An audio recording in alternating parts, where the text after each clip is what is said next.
वो आंखें कैसी आंखें हैं जिन्हें अब तुम चाहा करते हो। तुम कहते थे मेरी आंखें इतनी अच्छी इतनी सच्ची हैं, इस हुस्न और सच्चाई के सिवा दुनिया में कोई चीज़ नहीं। क्या उन आंखों को देख के भी तुम फैज़ का मिसरा पढ़ते हो।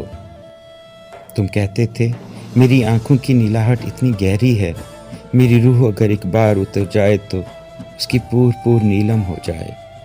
मुझे इतना बताओ, आज तुम्हारी रूह का रंगे पैरहन क्या है। क्या वो आंखें भी समंदर हैं, ये काली भूरी आंखें जिनको देख के तुम कहते थे यूँ लगता है शाम ने रात के होंठ पे अपने होंठ रखे हैं। क्या उन आंखों के रंग में भी यूँ दोनों वक्त मिला करते हैं।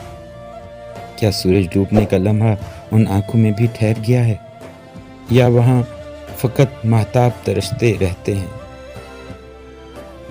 मेरी पलकें जिनको देख के तुम कहते थे इनकी छाँव तुम्हारे जिस्म पे अपनी शबनम फैलाते तो गुज़रते ख्वाब के मौसम लौट आएं।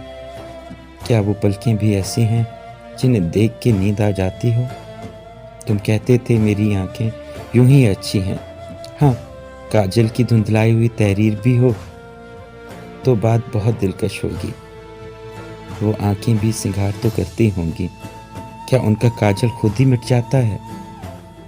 कभी ये भी हुआ किसी लम्हे तुमसे रूठ के वो आंखें रोती और तुमने अपने हाथ से उनके आंसू खुश किए और फिर झुककर उनको चूम लिया। क्या उनको भी